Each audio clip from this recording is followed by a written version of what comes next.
የቂጣ በዓል መታሰቢያ የእግዚአብሔር ቋሚ ስርዓት ነውር የሌለበት በግ ማረጃ ደሙን በበጎኑ ላይ ማሳያ ከሞት መላእክት ማምለጫ ጥላ ነበር ለካ ፋሲካ። ታዲያ የሰው ልጅ ተስፋ በቆረጠበት በሞት ባርነት ተይዞ ማን ሊያድነኝ ነው ብሎ በፈራና በተጨነቀበት ጊዜ እግዚአብሔር አብ ፍቅሩን ገለጠ። አንድያ ልጁን ሳይራራ በመስቀል ሞት እንዲሞት አደረገ። እግዚአብሔር የሁላችንንም በደል በእርሱ ላይ አኖረው። ኢየሱስ ስለመተላለፋችን ቆሰለ፣ ስለ በደላችን ደቀቀ፣ ተሰደበ፣ ተዘበተበት፣ ገረፉትም። ስለኛ ኃጢአት በደረቅ እንጨት ቀራንዮ ላይ ተሰቀለ፣ ሞተም፣ ቀበሩትም። እንደ ትንቢት ቃሉ በሶስተኛው ቀን ከሙታን መካከል ተነሳ፣ የጥልንም ግርግዳ ያፈረሰበት በውድ ልጁ እንዲያው በጸጋው የበደል ስርየት ያገኘንበት ያቀን ነው ዛሬ ትንሳኤ የሆነበት። እኛ የትንሳኤ በረከቶች ነን፣ በእርሱ በማመናችን ፋሲካ የሆነልን። እኛ የትንሳኤ ፍሬዎች ነን፣ እዚህ የኖርን በሰማይ ርስት ያለን። ዛሬ ትንሳኤ ነው። በዚህም ያላችሁ በቴሌቪዥን መስኮትም የምትከታተሉ እንኳን ለጌታችን ለመድኃኒታችን ለኢየሱስ ክርስቶስ የትንሳኤ በዓል በሰላም አደረሳችሁ።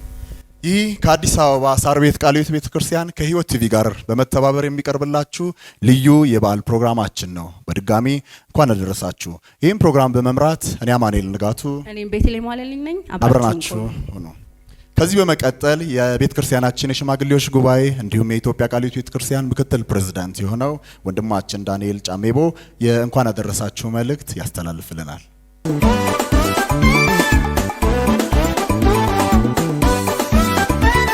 የእግዚአብሔር ስም የተባረከ ይሁን።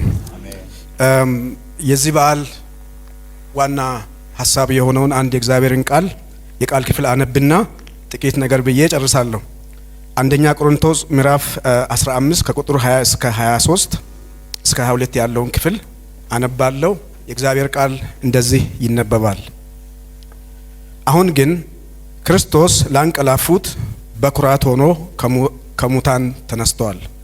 ሞት በሰው በኩል ስለመጣ ትንሣኤው ሙታን በሰው በኩል ሆነዋልና ሁሉ በአዳም እንደሚሞቱ እንዲሁ ሁሉ በክርስቶስ ደግሞ ሕያዋን ይሆናሉና ይላል።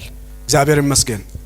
ትንሣኤን ስናስብ በአጠቃላይ በተለይ ለኛ ለአዲስ ኪዳን አማኞች ሶስት መሰረታዊ ነገሮችን ማሰብ ያስፈልጋል። የመጀመሪያው ኢየሱስ ተነስቷል። አሜን። የእግዚአብሔር ስም የተባረከ ይሁን። ኢየሱስ ተነስቷል። የክርስትና ሕይወት መነሻ የክርስቶስ የሞቱ ትንሣኤ ነው። ክርስቶስ ባይነሳ ሕይወት አይቀጥልም ነበር። ክርስቶስ ባይነሳ የኛ ታሪክ አይኖርም ነበር። ስለዚህ ሁል ጊዜ የትንሣኤን በዓል ስናከብር ከዓመት ዓመት ጠብቀን የምናከብረው ክርስቲያናዊ አንዱ በዓል ሳይሆን የኛ ሕይወት የቀጠለበትን ወይም የኃጢአተኞች የሰው ልጅ መሰረታዊ ታሪክ የተቀየረበትን ሁል ጊዜ የምናስብበት በዓል ነው ማለት ነው። ሁለተኛው በትንሣኤው ምክንያት ከእግዚአብሔር ርቀው የነበሩ ሁሉ ኃጢአተኛ የነበሩ ሰዎች በአዳም ሞት ምክንያት ከእግዚአብሔር የራቁ ሰዎች ሁሉ ሕይወትን አግኝተዋል። እግዚአብሔር በኃጢአት ምክንያት ሞት በአዳም በኩል ወደ ምድር እንደመጣ በሰዎች መካከል ሞት እንደተጀመረ ሁሉ ይህ ደግሞ የሞት ታሪክ የተለወጠው በክርስቶስ ሞት ነው። ስለዚህ የኢየሱስ ክርስቶስ ሞት ለሰው ልጆች ሁሉ ሕይወት ሆኗል ማለት ነው። ከትንሣኤው ሌላ የምናከብረው ሕይወትን ስላገኘን ነው። ክብር ለእግዚአብሔር ይሁን። ስለዚህ እንኳን በጌታ በኢየሱስ ክርስቶስ በኩል ለኛ ገና ለሚድኑቱ እንኳን ሕይወት ሆነልን። ሶስተኛው ሐሳብ ትንሣኤ ምስክርነት ነው። ሶስተኛው ይሄ ነው። ኢየሱስ ተነስተዋል። በዚህ ትንሣኤ ምክንያት ሕይወትን አግኝተናል። ያውም የዘላለምን ሕይወት ከዘላለም ሞት ወደ ዘላለም ሕይወት ተለውጠናል።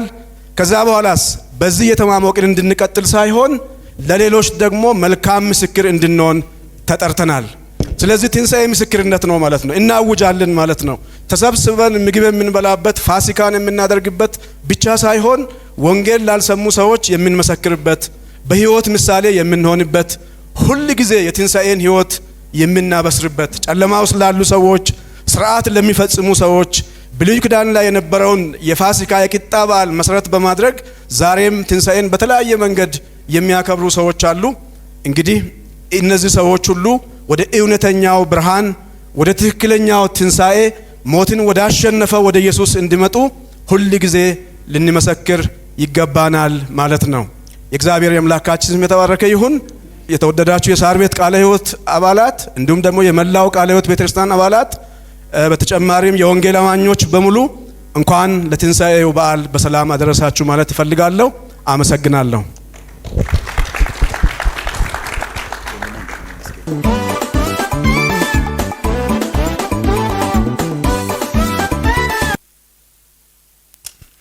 እንዲሁም የቤተ ክርስቲያናችን የመንፈሳዊ ዘርፍ ሰብሳቢ የሆነው መጋቢ ምስጋና ወንድሙ እዚህ ምላለን በቴሌቪዥን ይህን ፕሮግራም ለምትከታተሉ ሁሉ የእንኳን አደረሳችሁ መልእክት ያስተላልፍልናል። አብረን እንቆይ። እግዚአብሔር አምላካችን የተባረከ ይሁን። ሁላችሁንም በጌታ በኢየሱስ ስም ሰላም እላችኋለሁኝ። ለሳር ቤት ቃለ ሕይወት ቤተክርስቲያን ቅዱሳን እንዲሁም በክርስቶስ ሞትና ትንሣኤ ላመኑት ቅዱሳን ሁሉ እንኳን ለጌታችንና ለመድኃኒታችን ለኢየሱስ ክርስቶስ የትንሣኤ መታሰቢያ በዓል በሰላም አደረሳችሁ። አንደኛ ጴጥሮስ ምዕራፍ 1 ቁጥር 3 ላይ እንደዚህ የሚል ቃል አለ። ኢየሱስ ክርስቶስ ከሙታን በመነሳቱ ለሕያው ተስፋና ለማይጠፋ እድፈትም ለሌለበት ለማያልፍም ርስት እንደ ምሕረቱ ብዛት ሁለተኛ የወለደን የጌታችን የኢየሱስ ክርስቶስ አምላክና አባት ይባረክ። ክብር ለእግዚአብሔር ይሁን። ትንሣኤ ለእኛ ላማኞች የእግዚአብሔርን ጥልቅ ፍቅር በልጁ በኢየሱስ ክርስቶስ የተገለጠበት ትልቅ ድል ነው። እንዲሁም የሕይወት ተስፋ ነው። ትንሣኤ ድል ነው፣ ተስፋ ነው፣ ጨለማን ወደ ብርሃን የተለወጠበት ነው። እንዲሁም አሁን ለምንኖረው ኑሮ ዋስትና ነው። ኢየሱስ ተነስቷል። እኛ አማኞች ክርስቶስን በማመን የተቀበልነውን የዘላለምን ሕይወት በጌታ ሐሳብ ውስጥ በመሆን ለሌሎች ብርሃን ለመሆን እንደገና የምንነሳበት ጊዜ ይሁንልን። ኢየሱስ ዳግመኛ በክብር ይመጣል። ጌታ ይባርካችሁ።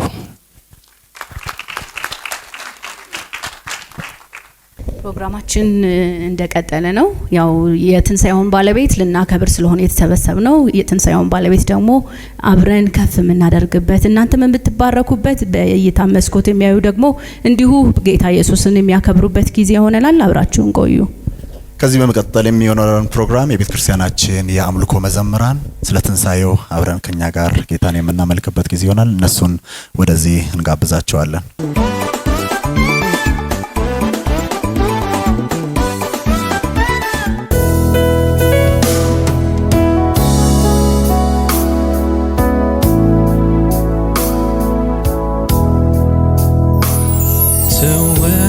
ሲለኝ የጌታዬ ፍቅር ያደረገልኝ በጎልጎታ ከአገር ወደ አገር በመንከራተት ፀሐይና ውርጭ ይፋረቁበት ይሁዳ ሽቶት ጴጥሮስ ሲክዳው ተከታዮቹን ጥለው ሲሸሹ የፊጥኝ ታስሮ ለፍርድ ሲነዳ ጥፊና ግርፉ ሲወርድበት ትዝ ይለኛል ያ በድኔ በእንጨት ላይ የሞተው ስለኔ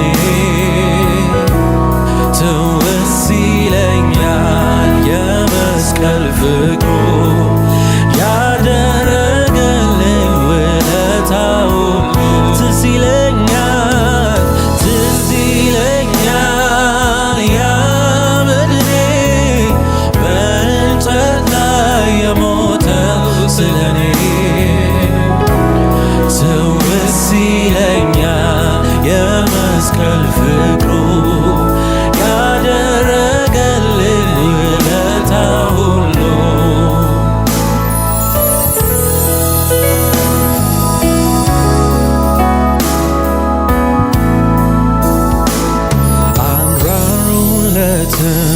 አስረው ሲገርፉት ያን መልከ መልካም ሩሩ ፈጣሪ የማይችለውን መስቀል አስይዘው መድናቸውን ለፍርድ ሲወስዱ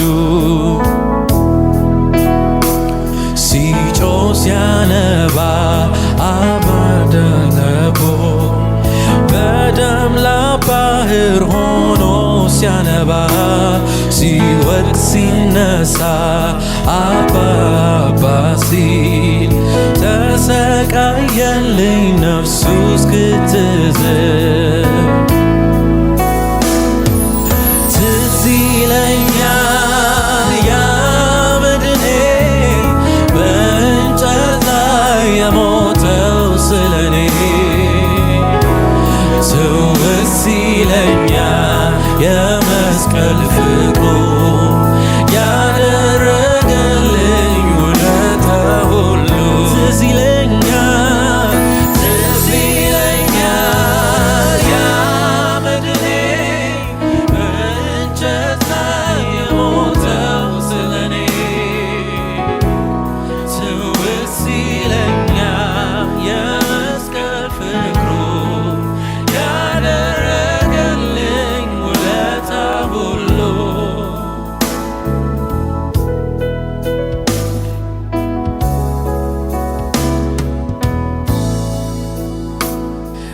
ይረሳኛል ወይ ያ የጣር ጊዜው መድኃኒቴን የተሳለቁበት ከመስቀል ውረድ ራስን አድን እያሉ ጠላቶች ሲያሾፉበት ጨለማ ውጦን የነበርነውን እኛ ለማዳን ከክብሩ ወርዶ ያለምን ኃጢአት ያስወገደውን ታላቁን መድን ነፍስ ያትረሳውን ትዝ ይለኛል ያ መድኔ በእንጨት ላይ የሞተው ስለኔ ትውስ ይለኛል የመስቀል ፍቅሩ ያደረገልኝ ውለታ ሁሉ ትዝ ይለኛል ያ መድኔ በእንጨት ላይ የሞተው ስለኔ ትውስ ይለኛል የመስቀል ፍቅሩ ያደረገልኝ ውለታ ሁሉ ትዝ ይለኛል ያ መድኔ በእንጨት ላይ የሞተው ስለኔ ትውስ ይለኛል የመስቀል ፍቅሩ ያደረገልኝ ውለታ ሁሉ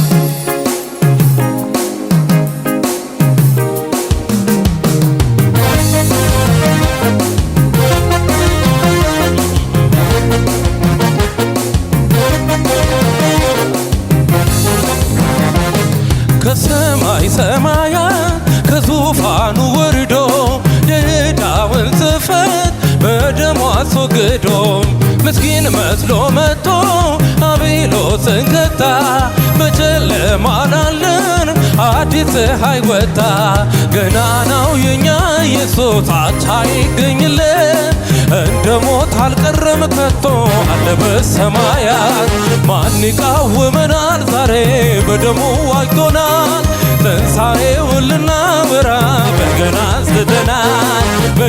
አንስተናል ምስጋና ምስጋና ለሆነው ገናና እልልታ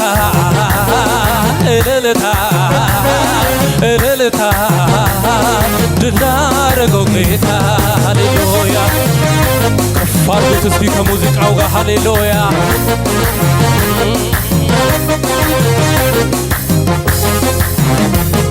ጉስቋላና ድሃ ምስኪን የሕማም ሰው ባየነውም ጊዜ ደም ግባት የሌለው ፍቅር ኃይሉ ሆነች ድካሙን በረታ ማንም ሳያግዘው ዳቢሎስ መታ ገናናው የኛ ኢየሱስ አቻ ይገኝለት እንደ ሞት አልቀረም ከቶ አለ በሰማያት ማን ይቃወመናል ዛሬ በደሙ ዋጅቶናል ትንሣኤውን ልናበራ በገና አንስተናል በገና አንስተናል ምስጋና ምስጋና ምስጋና ለሆነው ገናና እልልታ እልልታ እልልታ ድል ላረገው ጌታ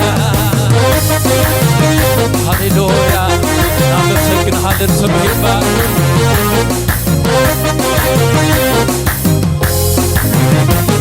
የዛሬ ሰቆቃው ጩኸቱ ሲሰማ መከራው በዝቶበት ቢመስልም ደካማ ምድር አልቻለችም ሞትን ፈነቀለ ተስፋ ለቆረጡት አዲስ ዘር በቀለ ገናናው የኛ ኢየሱስ አቻ ይገኝለት እንደ ሞት አልቀረም ከቶ አለ በሰማያት ማን ይቃወመናል ዛሬ በደሙ ዋጅቶናል ትንሣኤውን ልናበራ በገና አንስተናል በገና አንስተናል ምስጋና ምስጋና ምስጋና ለሆነው ገናና እልልታ እልልታ እልልታ ድል ላረገው ጌታ ሃሌሉያ እናመሰግንሃለን ስምህ ይባረክ ሃሌሉያ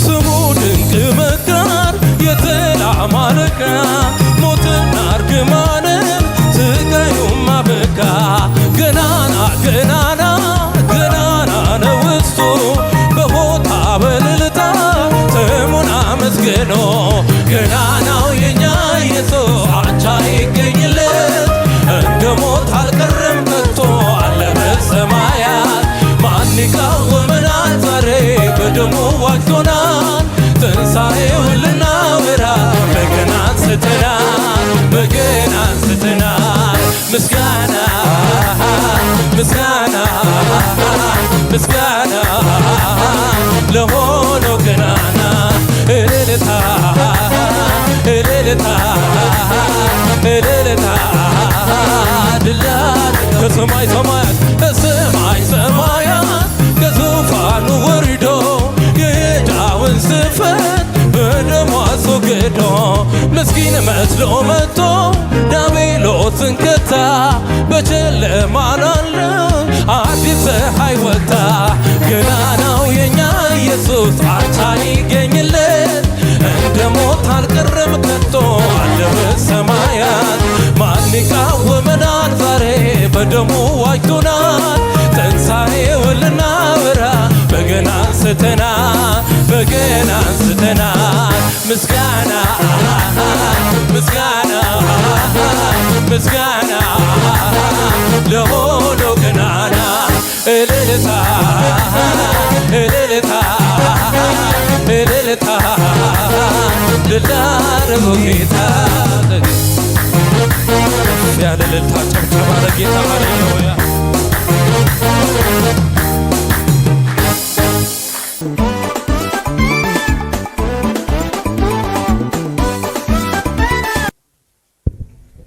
እግዚአብሔር ይመስገን ስለነበረን የአምልኮ ጊዜ ያው የትንሳኤው ተካፋዮች ስለሆነን ነው እንደተሰባሰብ ነውና እግዚአብሔር ይመስገን የዚህ ተካፋዮች ስለሆነን ትንሳኤ ስለሆነልን ይሄ ትንሳኤ ተቀበለ ነው አይደለ ተቀበለ ነው ትንሳኤ የሚሆነው ስለዚህኛ እርሱን አምነን በመቀበላችን የትንሳኤው ተካፋይ ሆነን ዛሬ የትንሳኤውን ባለቤት ጌታ ኢየሱስን እናከብራለን አሁንም በትንሳኤ ፍሬዎች መካከል ደግሞ እንቆያለን ይህም ፕሮግራም በሕይወት ቲቪ በሀገር ውስጥ መሆናችሁ የምትከታተሉ በሙሉ በድጋሚ እንኳን ለጌታችን ለመድኃኒታችን ለኢየሱስ ክርስቶስ የትንሣኤ በዓል አደረሳችሁ እያልን ፕሮግራማችንን እንዲህ ባለ ሁኔታ እየቀጠልን ነው። ከዚህ በኋላ የሚኖረን ፕሮግራም የቤተ ክርስቲያናችን ከእናቶች አገልግሎት ግጥም የምንሰማበት ጊዜ ይሆናል። ግጥሙን የምታቀርብልን እህታችን ውቤት ላቀውን ወደዚህ ጋብዛታለሁ።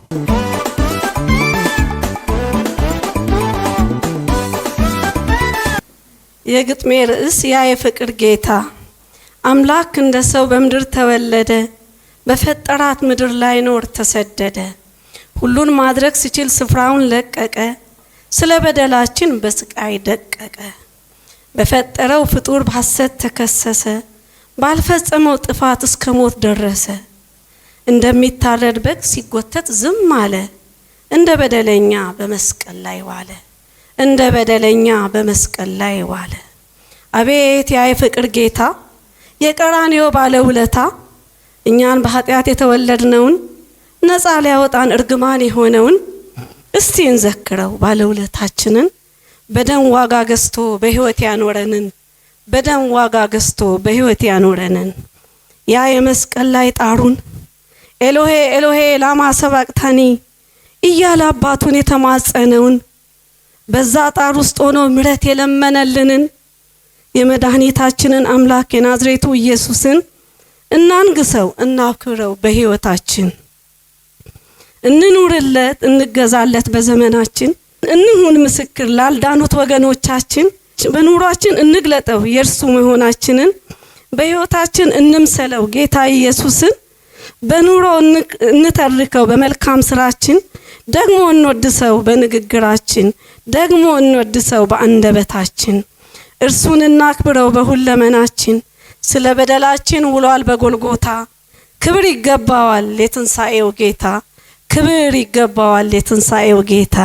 ስላዳመጣችሁኝ አመሰግናለሁ።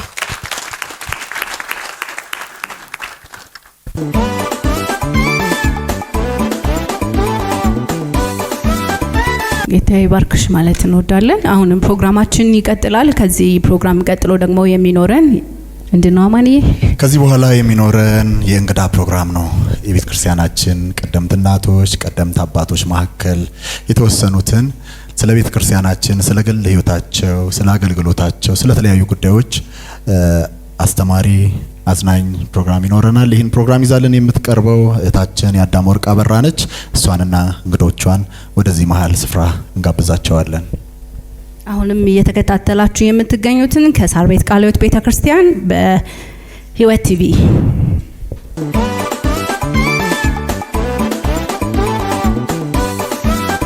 እንኳን ለጌታችን ለመድኃኒታችን ለኢየሱስ ክርስቶስ የትንሣኤ በዓል በሰላም አደረሳችሁ። እንግዲህ የትንሣኤን በዓል ምክንያት በማድረግ ዛሬ በመካከላችን የቤተ ክርስቲያናችን አገልጋዮች ይገኛሉ። አገልጋዮች እንግዶችን በጭብጨባ እንድትቀበሉልኝ ስል በጌታ ፍቅር ጠይቃለሁ።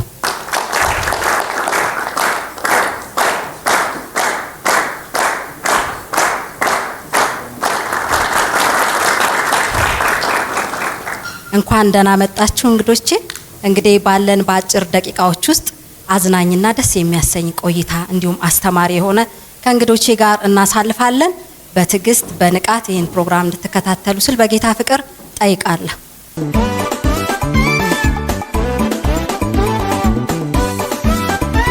በቤተ ክርስቲያን ምን ያህል ጊዜ እንደቆያችሁ ራሳችሁን ብታስተዋውቁልኝ ለተመልካቾቼ። ስሜ ጥሩ ከበደ ይባላል። በዚህ ቤተ ክርስቲያን ከ1992 ዓመተ ምህረት ጀምሮ አባልና አገልጋይ ነኝ። ስለዚህ ጊዜ ጌታ እሺ፣ መሰግናለሁ። ስሜ አልማዝ አየለ እባላለሁ። አባልነት ከ1978 ጀምሮ በጌጫ ከዛ ደግሞ ወደዚህ መጥቼ እስካሁን አለሁኝ። የአባልነት ዘመን ከ1967 እስከ 2018 ከጌጃ ጀምሮ ነው እምላችሁ እና እግዚአብሔር ረድቶኝ ስለዚህ ቆይቻለሁ። እግዚአብሔር የተመሰገነ። ስሜ ኢሳያስ ተስፋዬ ይባላለሁ። በዚህ ቤተ ክርስቲያን ሙሉ ጊዜን ሰጥቼ በወንጌል አገልግሎት አገለግላለሁ። በዚህ ቤተ ክርስቲያን ቆይታዬ ጌጃ ጀምሮ ነው ጌታን የተቀበልኩትና በጌጃ ከ1980 ዓመተ ምህረት ጀምሮ ሲሆን ወደዚህ አጥቢያ አምልኮ አጥቢያ ሆነን የመጣ ነው ደግሞ ከ1986 አጋማሽ ጀምሮ ለ32 ዓመት በሙሉ እዚህ ቤተክርስቲያን እያገለገልኩ እገኛለሁ። እሺ እኔ ስሜ ፓስተር ግርማ ጋር ይባላልው። አባልነቴ ከጌጃ ጀምሮ ነው። ኦልሞስት 35 ዓመት። እኔ ሽፈራው ፈይሳ እባላለሁ። ጌታን የተቀበልኩት በ1968 ዓመተ ምህረት በጌጃ ቃለ ሕይወት ቤተክርስቲያን ነው። ጌታን ለመቀበል የሄድኩት ለመረበሽ ሄጄ ነው እና እዛ ለመረበሽ ሄጄ እዛ ጌታ ነካኝ። 1969 ዓመተ ምህረት የጥምቀት ስርዓት ፈጸምኩኝ። በ1976 ዓመተ ምህረት ደግሞ የሙሉ ጊዜ አገልጋይ ወንጌላዊ ሆኜ አለው። ያው እስካሁን ድረስ እንግዲህ እዚች ቤተክርስቲያን ከተጀመረበት ጀምሮ ከጌጃ ከመጣበት ጊዜ ጀምሮ ያው እዚች ቤተክርስቲያን እኔም ቤተሰቤም አባል ሆነን እያገለገልን እንገኛለን። እንግዲህ የመጀመሪያ ጥያቄን ከእህቶች ጀምራለሁ። ጥሩዬም እንግዲህ የክርስቶስ ትንሣኤን ስታስቢው ለግል ህይወትሽ ምን የተለየ ትርጉም አለው? የጌታችን ኢየሱስ ክርስቶስን የትንሣኤ በዓል ወይም የትንሣኤ ውጤት ሳስበው ለኔ የዘላለም ህይወት ዋስትናዬ እንደሆነ ዋስትናዬ ነው እስከ ወዲያኛው። ክብር ለጌታ ይሁን። አሜን። ጽድቅን ፍለጋ ከአንዱ ወደ አንዱ ከቀን ወደ ቀን እየሮጥኩ እሄድ ነበር ጽድቅን ለመፈለግ። ያየሁትን ሁሉ አምላክ ሲመስለኝ እንደመሰለኝ ለሁሉም እሰግድ ነበር። አሁን ግን ቃሉን አንብቤ መንፈስ ቅዱስ ረዳኝና በኢየሱስ ክርስቶስ ሞትና ትንሣኤ አምኜ አዲስ ህይወት አገኘሁ። ኢየሱስ ድሮ በመላ የምመላለሰውን ህይወቴን የተውኩበት የኃጢአት ይቅርታዬ ማረጋገጫ ነው። እግዚአብሔር የተመሰገነ። ትንሣኤው በተለያዩ አስቸጋሪ ሁኔታዎች ውስጥ በማልፍበት ጊዜ ተስፋና ድልን የማገኝበት የህይወት ጉዞዬን የምቀጥልበት አቅሜ ነው ላለሁኝ። በጣም አቅሜ ነው። ትንሣኤውን ሳስብ ለኔ ትንሣኤው በጣም ልዩ ነው። ገና በአስራዎቹ እድሜ ውስጥ እያለሁ ነው በሰፈራችን ባለ ጫት ቤት ውስጥ ገና ትንሽ እያለሁ ወደ ጫት ቤት ሄድ ነበረ ለጨዋታ ለተለያየ ነገር። ግን ጌታ ከዛ ስፍራ ወንጌል ወደ ጫት ቤት ማይመጣ ይመስለናል፣ ግን እዛው ወንጌል መጥቶ እዛ ነው ወንጌል ልሰማ የቻልኩትና የክርስቶስን ማዳን በሰማውበት ጊዜ ከቤተሰቦቼም የመጀመሪያ ነኝ እኔ ወደ ጌታ ለመምጣትና በጣም ጌታ ረድቶኛልና ትንሣኤው ለኔ ልዩ ነው። በክርስቶስ ከሞት መነሳት እኔ ዘላለማዊ ህይወት አግኝቻለሁ። ከጨለማ ወደሚደነቅ ብርሃን ወጥቻለሁ። ስለዚህ ትንሣኤውን ሁሉ ጊዜ ሳስብ በጣም እገረማለሁ። በተለይ እኔ ወደ ጌታ የመጣሁበት ወቅት የልደት በዓልና የትንሣኤ በዓል በቃ ሁለቱ በዓላት ደግሞ የሚቀራረቡ ስለሆኑ ለኔ ልዩ ትርጉም አለው። ለምን ከዚህ ቤት ያልኖርኩበት ያልተሄደበት መንገድ ነው። በቤተሰቦቼም ያላየው በጓደኞቼ ያላየሁት ጌታ ግን ፈልጎኝ በሬን አንኳኩቶ መጥቶ ህይወቴን የለወጠበት ዘመኔን ሁሉ የተከተለኝ ብዙ መልካም ነገር ያደረገልኝ ስለሆነ ትንሣኤው ለኔ ልዩ ነው ብዬ አስባለሁ። እግዚአብሔር የተመሰገነ ይሁን። የዛሬውን ቀን ሳስብ ሌላ ትንሣኤ በዚህ ቦታ ያለውኝ ክብር ለእግዚአብሔር ይሁን። እቺ ቤተክርስቲያን መጀመሪያ ገና ስትጀመር አስታውሳለሁ አንድ የሆነች የቀበሌ ቤት እኛ ቤት ነው የተጀመረው እና ከዛ ወጥቶ እዚህ ሳይ የተነሱ አገልጋዮች ሳይ ትንሣኤ አንዱ ይሄ ነው። ክብር ለእግዚአብሔር ይሁን። እኔ ትንሣኤን ነው ማየው። በሌላው እንትን ጌታን የተቀበልኩበት እኔ እዚህ ሰፈር ነው ያደግኩትም አስቸጋሪነትም የሚታወቀው እዚህ ሰፈር ነው።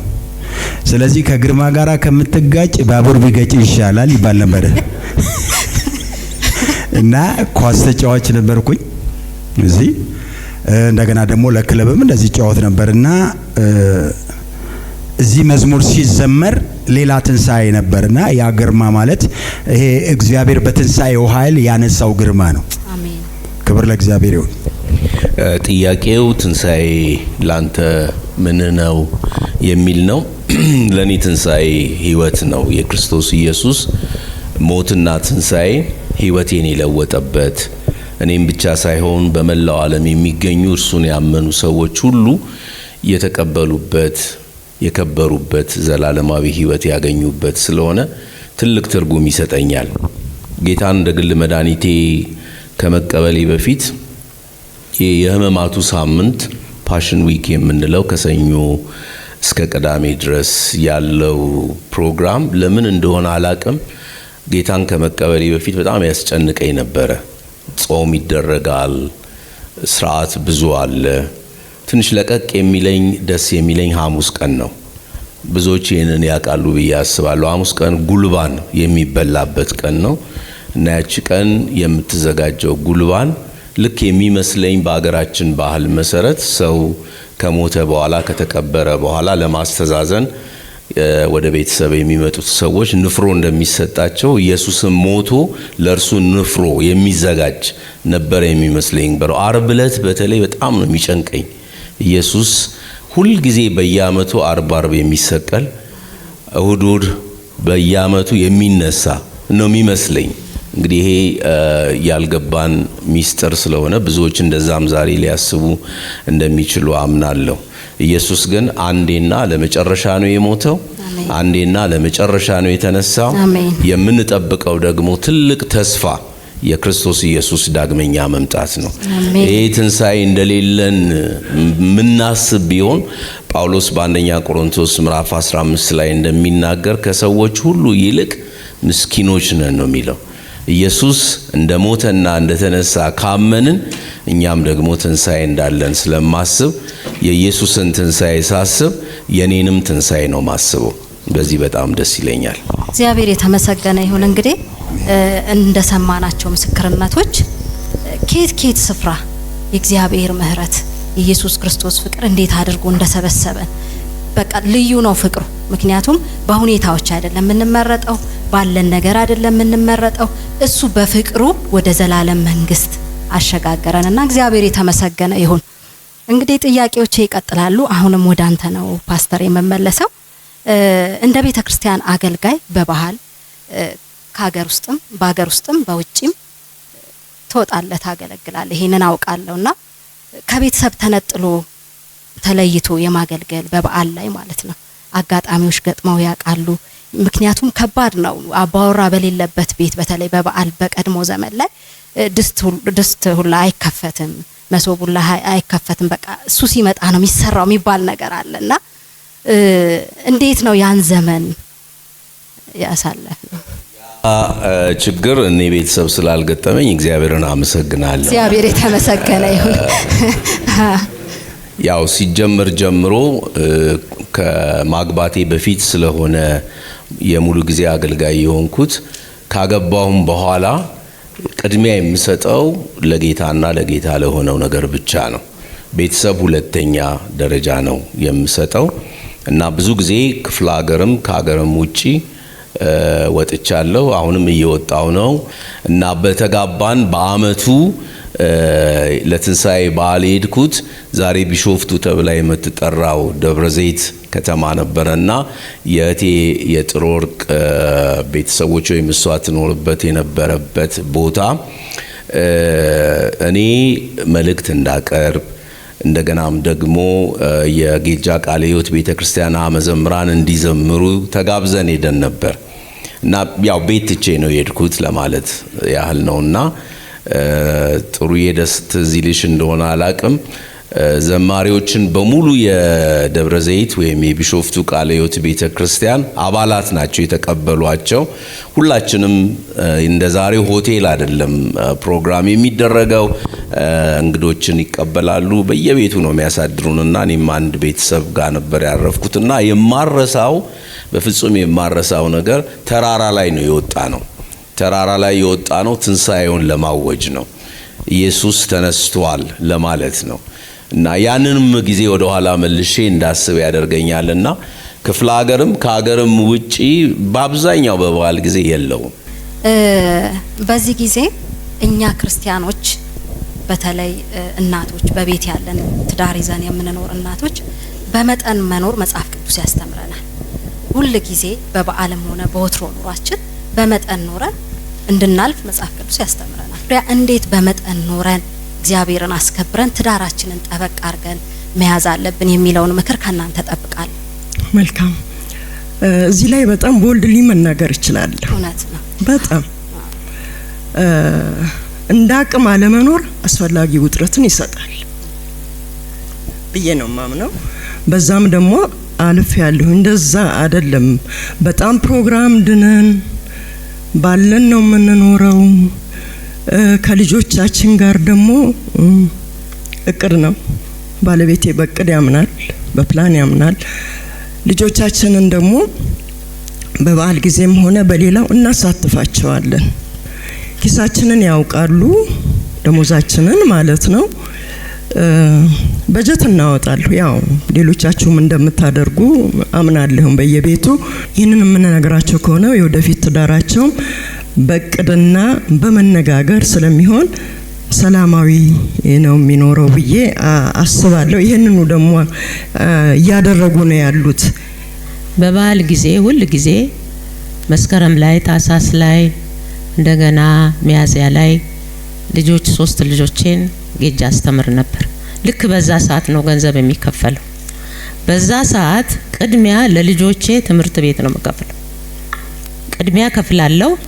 ከዛ 1 ዶሮም ትግዛ 1 ኪሎ ስጋም ትግዛ የተረፈችዋን አብረን ሰርተን ከዛ እንቋደሳለን። በማግስቱ የግድ ስጋ ብቻ መብላት የለብንም። ያለንን ነገር በልተን ልጆቼን እግዚአብሔር ረድቶ ዩኒቨርሲቲ ተምረው አሁን በውጭ ይገኛሉ። ክብር ለኢየሱስ ይሁን። ሁላችንም ዘና እንድንል ትንሽ ጎረቤታሞች የሚኖሩ አሉ እና በዚህኛው ባንድ በኩል ያለው ሁሉ ጊዜ ለበዓል በግ ይገዛል። በቃ ገና 3-4 ቀን ሲቀረው ጀምሮ በጉ ይጮሃል። ልጆቹ እኛ ቤት በግ የለም፣ ሚስትየዋም እኛ በግ የበግ ጩኸት የለም ስትል በቃ ገዝቼ እመጣለሁ ምን ታመጫለሽ በቃ ብሎ ሄደ። ከዛ በኋላ መጥቶ ቴፑን ከፈተ። ጩኸቱን አይደል የፈለግሽው? ይሄው ገዛውልሽ።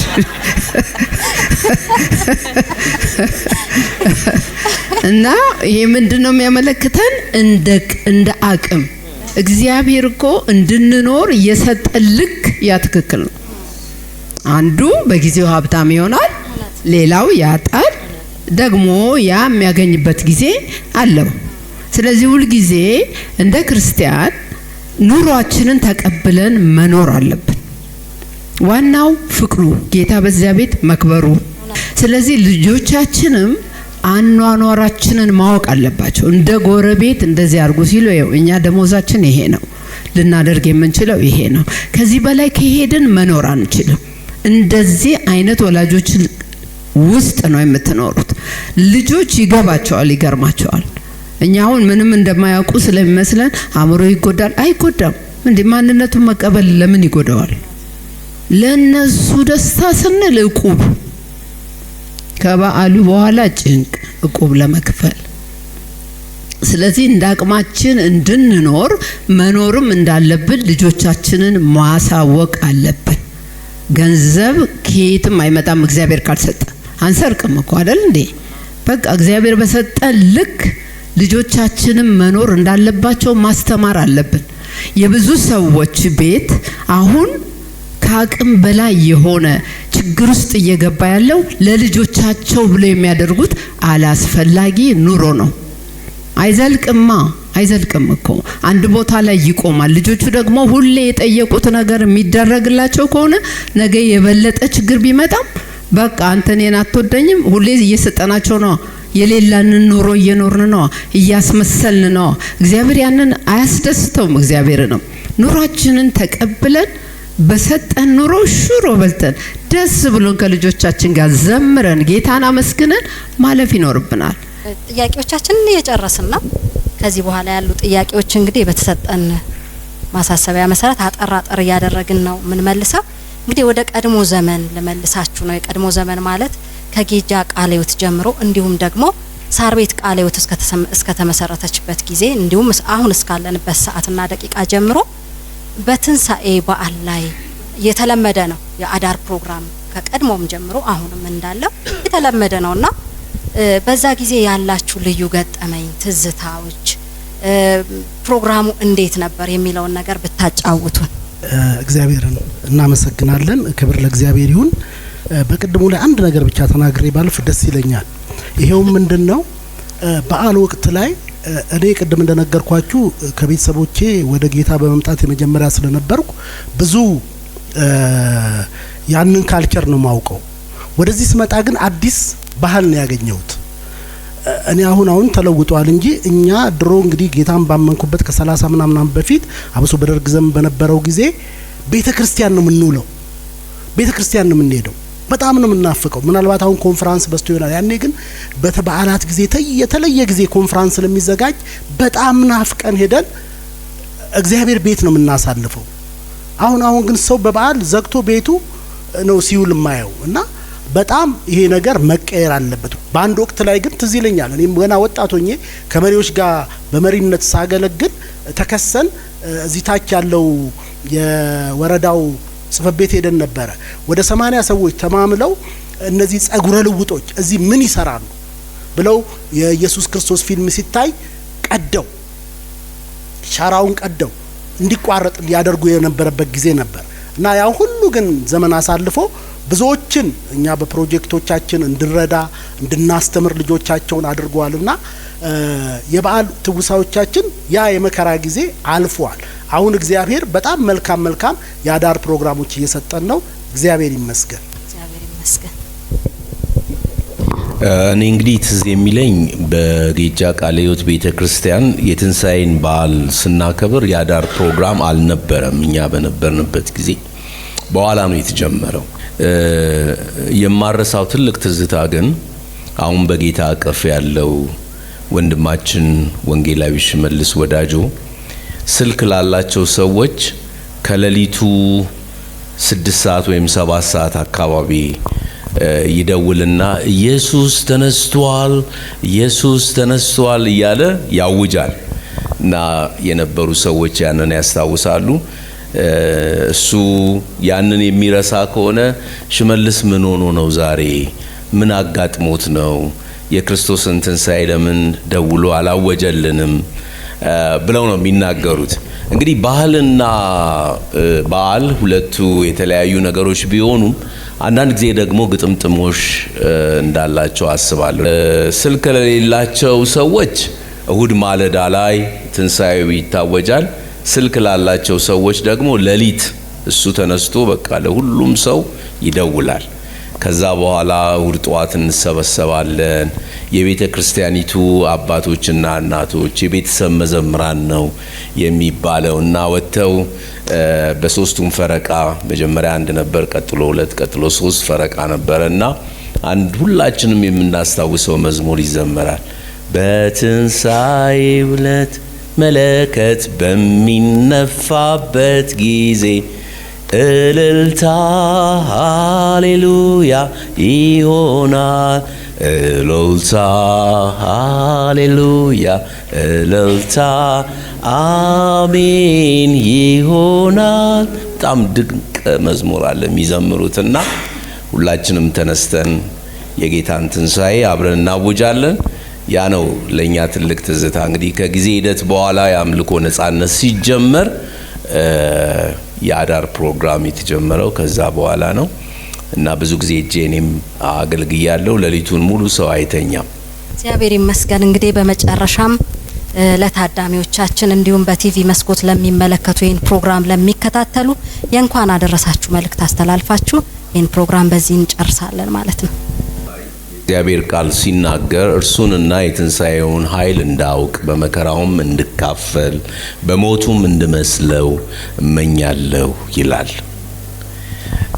3 መሰረታዊ ነገሮች ነው የትንሣኤ ቀን ሁልጊዜ በመጣበት ወቅት የማስበው ይህንን ጥቅስ ነው። እርሱን ማወቅ፣ የትንሣኤውን ኃይል ማወቅ፣ በመከራው መካፈል፣ አራተኛ በሞቱ ኢየሱስን መምሰል።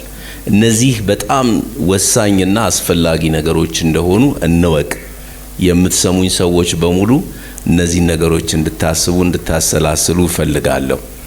እስከዛሬ ከኖርንበት የእድሜ ዘመን ይልቅ ከዚህ በኋላ የምንኖርበት ዘመን አጭር ነው። በቃ አጭር በሆነው የህይወት ዘመናችን እንደ መመሪያ፣ እንደ ዓላማ፣ እንደ ግብ እንድንወስድ የምፈልገው ነገር ኢየሱስን ማወቅ፣ ሁለት የትንሣኤውን ኃይል ማወቅ፣ ሶስተኛ ሞቱን መምሰል፣ ኢየሱስን በመምሰል ማለት ነው። እንኳን ለ2018 ዓመተ ምህረት ለኢየሱስ ክርስቶስ የትንሣኤ በዓል በሰላም አደረሳችሁ። ጌታ ቢፈቅድ ብንኖርም የሚቀጥለው ዓመት እንደምንገናኝ ተስፋ አረጋለሁ። ጌታ ኢየሱስ ይባርካችሁ።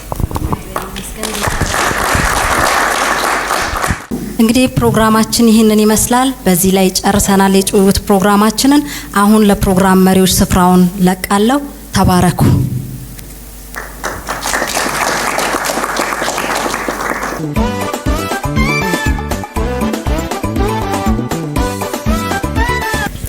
እግዚአብሔር ይመስገን ስለነበረን የእንግዶች ፕሮግራም እግዚአብሔርን እጅግ አድርገን እናመሰግናለን። ያው በዛው ቆይታ ሁላችሁ እንደተማራችሁበት እንደተደሰታችሁበት ተስፋ እናደርጋለን። ከዚህ በኋላም ያው የትንሣኤውን ባለቤት እናከብራለን። ከዚህ በመቀጠል የሚኖረን ፕሮግራም የቤተ ክርስቲያናችን እናቶች ልዩ ዝማሬ አዘጋጅተዋል። እነሱን ወደዚህ እንጋብዛቸዋለን። ይህም ፕሮግራም በቴሌቪዥን የምትከታተሉ በሙሉ ይሄ ልዩ የፋሲካ ፕሮግራማችን የሚተላለፈው ከሳር ቤት ቃለ ሕይወት ቤተ ክርስቲያን ነው። ቆይታችሁ አሁንም ከኛ ጋር ይሁን። ወደ እናቶች መዘምራን አገልግሎት እናልፋለን።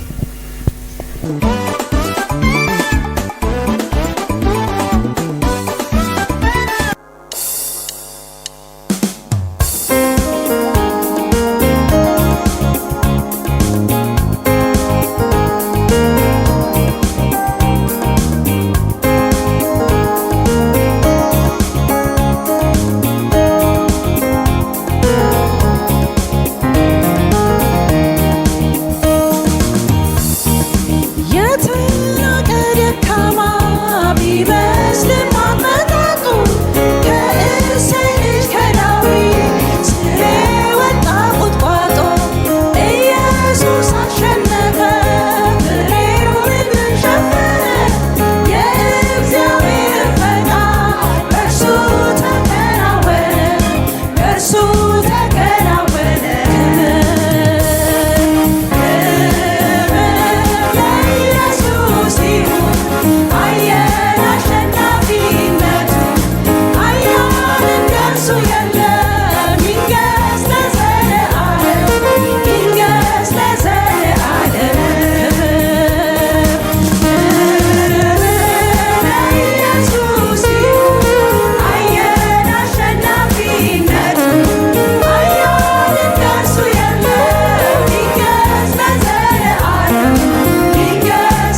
ከዚህ በመቀጠል የሚኖረን የእግዚአብሔርን ቃል የምንሰማበት ጊዜ ይሆናል። የእግዚአብሔርን ቃል የሚያቀርብልን የቤተ ክርስቲያናችን የሽማግሌዎች ጉባኤ ምክትል ሰብሳቢ የሆነ ወንድማችን አንድነት ማዛ ነው።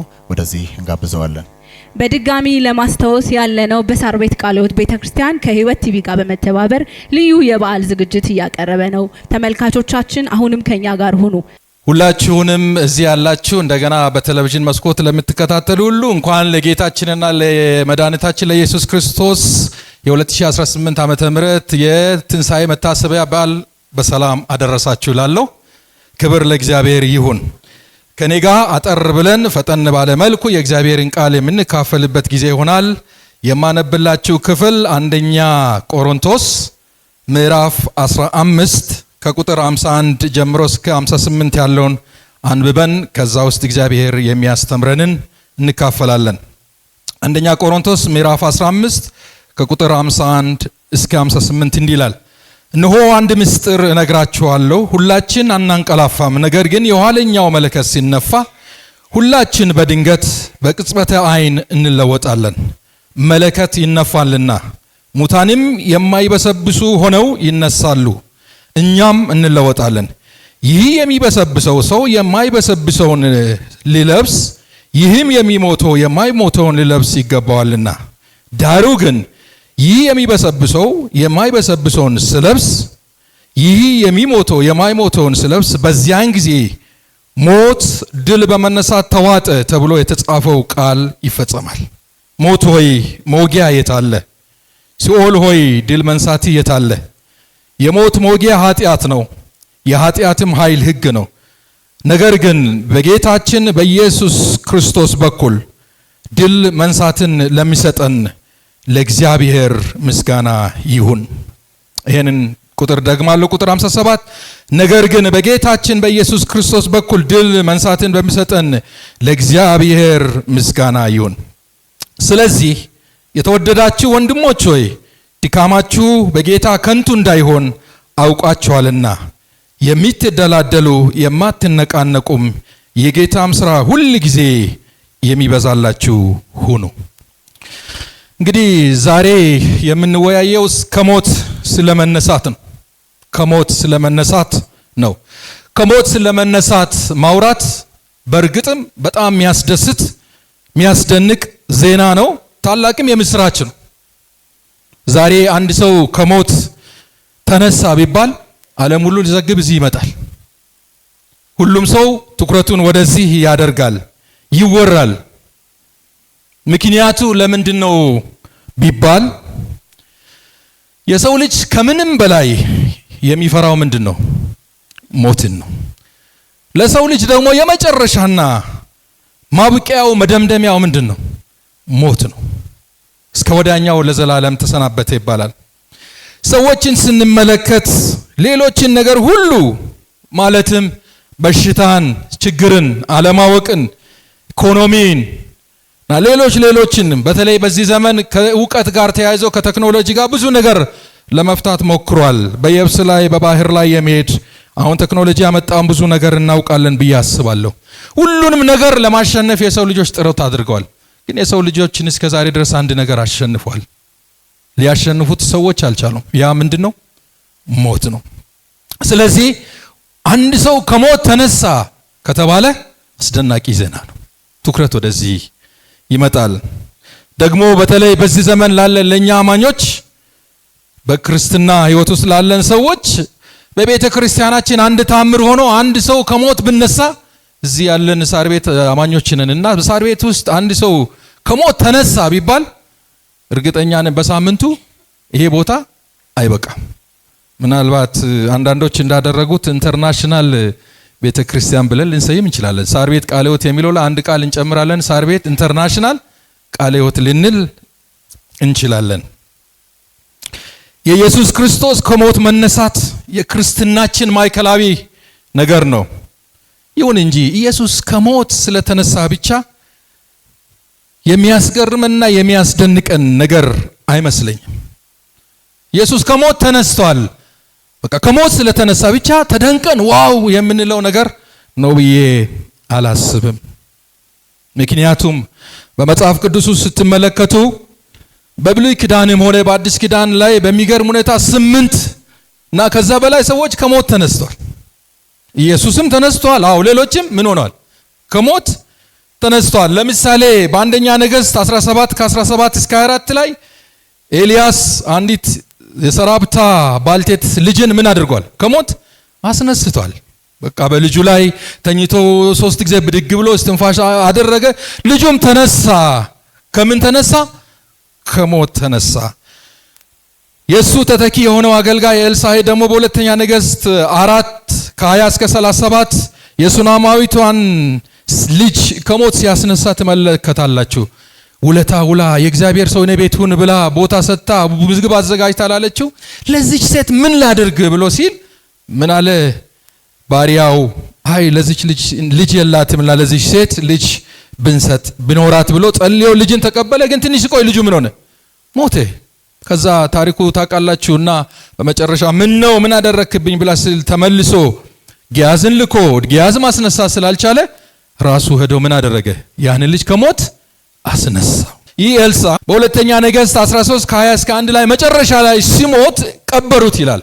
ከቀበሩ በኋላ ግን አንድ ቀን ሌላ ሰው ኤልያስ በተቀበረበት መቃብር በሚቀብሩበት ጊዜ የኤልያስን አስክሬን አጽም ነካውና የሞተው ሰው ራሱ ምን ሆነ? ተነሳ። አይገርምም? በህይወት ሳይኖሩ ሞቶም ያስነሱ ማለት ነው። ሞት ተነሳ። ወደ አዲስ ኪዳናችን ስንመጣ ኢየሱስ ክርስቶስ ራሱ ምን አድርጓል? ብዙ ሰዎችን ከሞት አስነስቷል። በማርቆስ 5:35 እስከ 43 የምኩራብ አለቃ የያይሩስ ሴት ልጅ ታስታውሳላችሁ አይደል? አንዲት ልጄ ብሎ ይህ ደግ ሰው ለእስራኤል ሁሉ ምኩራብ የሰራ ሰው ሲል ኢየሱስ አይዞ ልጅ በህይወት ትኖራለች ብሎ አስነሳው። ሉቃስ 17 ከ11 እስከ 17 ናይን ከተማ ላይ ኢየሱስ ሲሄድ እዛ አካባቢ ገና ወደ ከተማይቱ ሲገባ የአንዲት መበለት ልጅ ተሸክመው አስክሬን ይዘው ሲሄዱ እንዲፈውስ ሲጠይቁት ኢየሱስ ምን አደረገ? ነካው። አንተ ጎበዝ እልሃለሁ ተነሳ ብሎ ከሞት ምን አደረገው? አስነሳ። ዮሐንስ ደግሞ እንደሚዘግበው ስትመለከቱ የቢታንያውን አልዓዛር በዮሐንስ ወንጌል ምዕራፍ 11 ላይ ከ1 እስከ 44 ላይ አልዓዛር ሆይ ወደ ውጭ ና ብሎ ከ4 ቀን በኋላ ምን አደረገው? ጌታ አስነሳው። ይህ ብቻ አይደለም። ኢየሱስ ሲሞት ብዙ ቅዱሳን ይላል በማቴዎስ 27 ከ52 እስከ 53 ስትመለከቱ ብዙ ቅዱሳን ኢየሱስ ሲሞት መቃብሮቻቸው ተከፍተው ወጥተው በኢየሩሳሌም መሃል ሲረማመዱ ታይቷል ይላል። ኢየሱስ ብቻ አይደለም። የኢየሱስ ተማሪዎች ሐዋርያት ደቀ መዛሙርቱ የሆኑ እነ ጴጥሮስን ስትመለከቱ በሐዋርያት 19 ከ36 እስከ 41 አንድ ጥሩ ሴት ደግ የሆነች ሴት ጣቢታ የተባለች ዶርቃ በሞተች ጊዜ ጴጥሮስ ሄዶ ምን አደረገ? ጸለየና ዶርቃን አስነሳት። በሐዋርያት ሥራ ምዕራፍ 20 ከ7 እስከ 12 ጳውሎስ ንግግሩን ባስረዘመ ጊዜ ከ3ኛ ፎቅ ላይ አንድ የወደቀ ሰው አለ። ማን ይባላል? አውጦኪስ ይባላል። ሞተ። ጳውሎስም ጸለየና ምን አደረገው? ከሞት አስነሳው። ስለዚህ መጽሐፍ ቅዱስ ውስጥ ስንመለከት ኢየሱስ ብቻ ሳይሆን ብዙዎች ከሞት ተነስቷል። ታዲያ ኢየሱስ ክርስቶስ እርሱ አምላክና ጌታ የሆነ ሌሎችን ከሞት ያስነሳ እሱ ብቻ አይደለም። በሱ ትምህርትና በሱ መንገድ የሄዱ ሐዋርያት ሁሉ እስኪ ያስነሱ ድረስ በእነርሱ ድንቅ የሚሰራ አምላክ ከሞት ተነሳ ከባል ያስደንቅ ይሁን አላቅም። ለኔ ከሞት መነሳት ብቻ ነው ከተባለ የሚያስደንቅ አይመስልም። የእርሱ ከሞት መነሳት ከሌሎች ትንሳኤዎች ለየት ያለ ነው እናውቃለን። እነዚህ ቅድም የተነሱ ሁሉ ምን ሆናል? ተመልሰው ሞተዋል። ኢየሱስ ግን እንደተነሳ ቀረ፣ አልሞተም። በእርግጥም እርሱ እንደሌሎች ከተነሳ በኋላ ተመልሶ አልሞተም። ይሁን እንጂ ዛሬ ከእናንተ ጋር ስለ ትንሳኤው ልዩነት ስንካፈል እኔ ያሰብኩት እግዚአብሔር ያስተማረኝ ነገር አለ። ታዲያ የኢየሱስን ትንሳኤ ከሌሎች ትንሳኤ ለየት የሚያደርገው ምንድን ነው? ያህን እስካልተረዳን ድረስ ብዙ የሚያስደንቅ ነው ብዬ አላስብም። ለኔ 2 ነገሮችን እግዚአብሔር አስተምሮኛል ዛሬ በዚህ በትንሳኤው ጊዜ እነዚህን ባጭሩ አካፍላለሁ። አንደኛው የኢየሱስ ትንሳኤን ከሌሎች ትንሳኤ ምን ለየት ያደርጋል ብላችሁ ብትመለከቱ በእርሱ ትንሣኤ ሞት ለዘላለም ተሸንፏል። ኢየሱስ ትንሣኤን ለየት የሚያደርገው ይሄ ነው። ኢየሱስ ከሞት ተነሳ ብቻ አይደለም፣ ኢየሱስ ሞትን ምን አድርጓል? አሸንፏል። ክብር ለእግዚአብሔር ይሁን። ይሄ ትልቅ ምስጢር ነው። አንደኛ ቆሮንቶስ ቅድም ባነበብነው ክፍል ከምዕራፍ 15 ከ53 እስከ 57 ያለውን ቅድም ስላነበብኩ አልሄድም እና እዚህ ክፍል ውስጥ አንድ ምስጢር ነግራቸዋለሁ ይላል ጳውሎስ ሲናገራቸው። የሚበሰብሰው የማይበሰብሰውን፣ የሚሞተው የማይሞተውን ለብሶ አንድ ቀን ይነሳል። ይሄ ምስጢር ነው እና እንደምናውቀው አንደኛ ቆሮንቶስ 15 ከየትኛውም የአዲስ ኪዳን ወይ መጽሐፍ ቅዱስ ክፍል በሚደንቅ ሁኔታ ስለ ትንሣኤ ሙታን ነው የሚናገረው።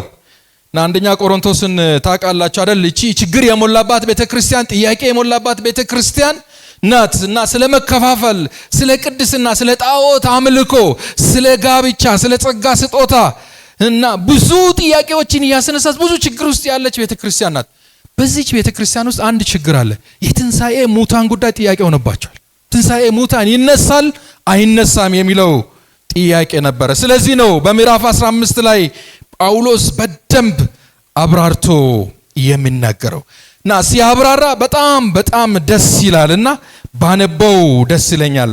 ምን ይላል መሰላችሁ? ስለ ክርስቶስ ኢየሱስ ትንሣኤ ሲያብራራ እንዲህ ይላል።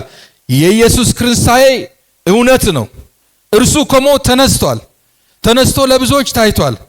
ክርስቶስ አልተነሳም ማለት ሁሉንም ከንቱ ማድረግ ነው፣ ነገሮችንም በዜሮ ማባዛት ነው ይላል። ኢየሱስ ተነስቷል። ምዕራፍ 15 ላይ ካወጣችሁ ከኔ ጋር ብናነብ ደስ ይለኛል። ምዕራፍ 15 ከቁጥር 1 እስከ 4 ያለውን በጣም ደስ ስለምን ያነባዋለሁ። ወንድሞቼ የሰበኩላችሁ ደግሞም የተቀበላችሁትን በእርሱም ደግሞ የቆማችሁበትን በእርሱም ደግሞ የምትሄዱበትን ወንጌል አሳስባችኋለሁ። በከንቱ ካላመናችሁ በቀር ብታስቡ በምን ቃል እንደሰበኩላችሁ አሳስባለሁ። እኔ ደግሞ የተቀበሉት ከሁሉ በፊት አሳልፌ ሰጠኋችሁ እንዲህ ብዬ፣ መጽሐፍ እንደሚል ክርስቶስ ስለ ኃጢአታችን ምን ሆነ? ሞተ። ይህ ብቻ አይደለም፣ ምን ሆነ? ተቀበረ። መጽሐፍ እንደሚል በሶስተኛው ቀን ምን ሆነ? ተነሳ። ለኬፋም ታየ፣ በኋላም ለ12ቱ፣ ከዚያም በኋላ እያለ ብዙ ይዘረዝራል።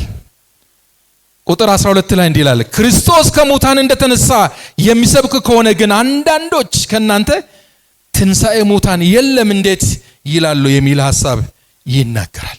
ኢየሱስ ተነስቷል። ጳውሎስ ይሄንን ያረጋግጣል።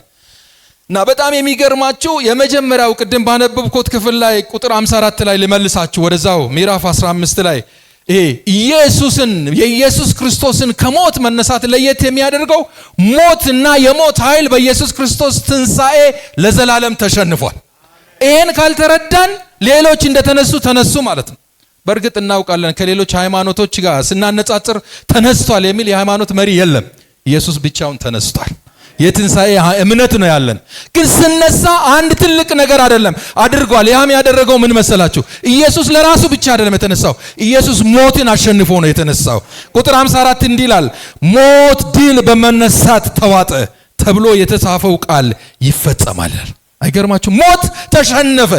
ከዚህ በኋላ ለብዙ ዘመናት የሰው ልጆችን ያሸነፈው ሞት ምን ሆነ?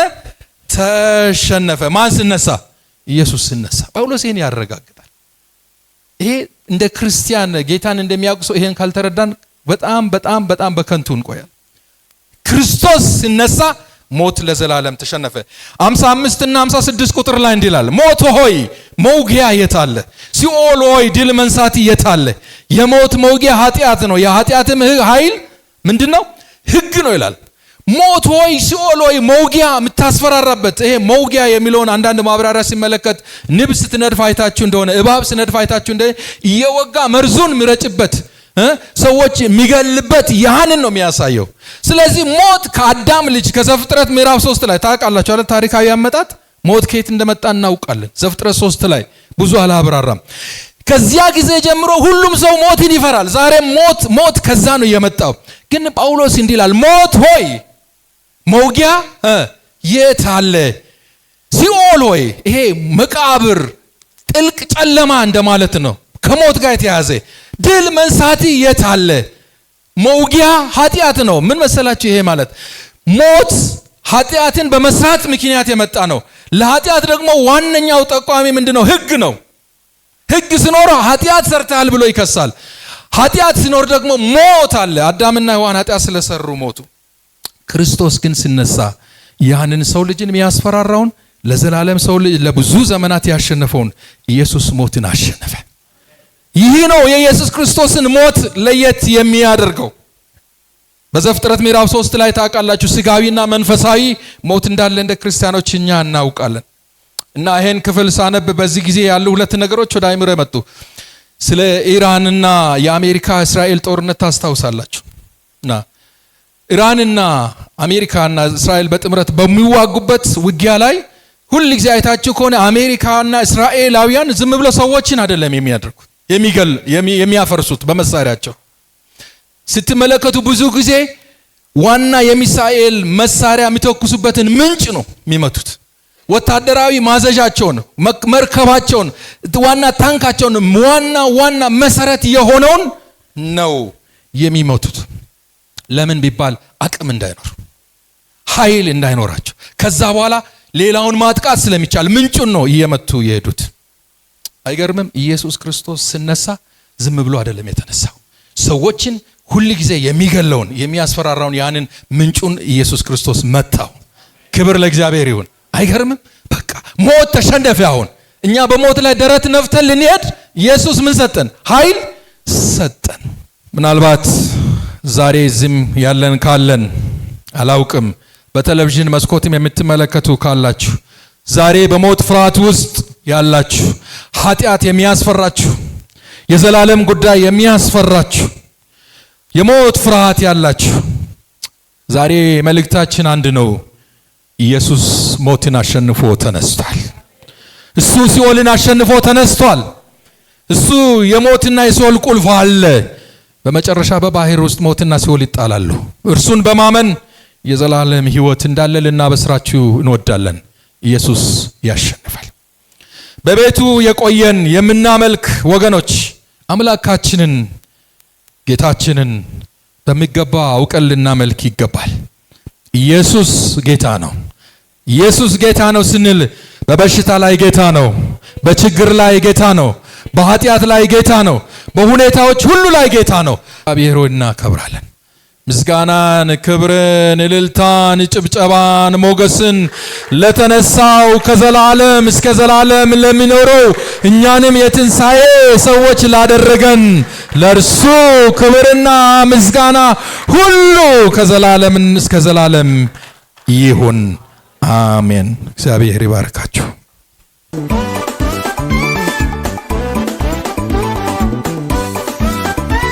ስለነበረን ጊዜ የአምላካችን የእግዚአብሔር ስም የተባረከ ይሁን። ያው ፕሮግራማችንን በመጨረስ ላይ እንገናኛለን። አንድ ነገር ግን ማለት ፈልጋለሁ። ከቅድሙ ጥያቄዎችም የነበሩ እንግዶቻችን አሉና ይሄ እግዚአብሔር አልፋና ኦሜጋ ፊተኛና ኋለኛ መጀመሪያም መጨረሻም የሌለው እኔ ነኝ ያለ እግዚአብሔር ዛሬም እኛ ስናልፍ ሌላ ትውልድም ይሰብከዋልና ኢየሱስ ትንሣኤውን ድል አርጎ የተነሳ የሚመጣ አምላክን ስለምናመልክ እግዚአብሔር የተመሰገነ ይሁን። እኛ ብዙ ሸክም የለብንም። ምን ወጣው ዳገት ምን ወርዶ የለም። ሰርቶ በጨረሰው ጉዳይ ላይ ግን ልጁ ኢየሱስን በማመን ብቻ መዳን እንደሚቻል አሁንም ለሚመለከቱን ጌታ ኢየሱስን እንደ ግል አዳኛቸው ያላረጉ በዚህ ቲቪ ያዩ ላሉ ሰዎች ጥሪያችንን እናስተላልፋለን። ውድ የሳር ቤት ቤተሰቦቻችን እንዲሁም በህይወት ቲቪ ይህን ፕሮግራም የምትከታተሉ በሙሉ የፕሮግራማችን ፍጻሜ ላይ ደርሰናል። ከዚህ በኋላ የሚሆነው የቤተ ክርስቲያናችን ሽማግሌዎች ይህንን ዳቦ ይቆርሱልና አንድ ላይ ማዕድ የምንቆርስበት ሻይ ቡና የምንልበት አብረን የምንጨዋወትበት ጊዜ ነው። በዓልም አይደለ? ለዛ ዳቦ ተዘጋጅቷል፣ ፈንዲሻ አለ። ይህንን አብረን እንቋደሳለን። በእኛ በኩል ያለን ዝግጅት ይህን ይመስላል። እንግዶቻችንን ተሰናብተን በቲቪ ያላችሁትንም ተሰናብተን እንወርዳለን። ቤት የምትዩ ነገር ካለ ምለው ነገር ባይኖርም ያው ኢየሱስ ተነስቷል እያልን ነው ይሄንን ዳቦ የምንቆርሰው። መነሳቱን እናውጃለን። ተባረኪ። ኢየሱስ ክርስቶስ ተነስቷል። የቤተ ክርስቲያናችን ሽማግሌዎች የሆናችሁ ወደዚህ ትመጡና ይሄን ዳቦ አንድ ላይ ይቆርሳሉ።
ኢየሱስ ተነስቷል ኢየሱስ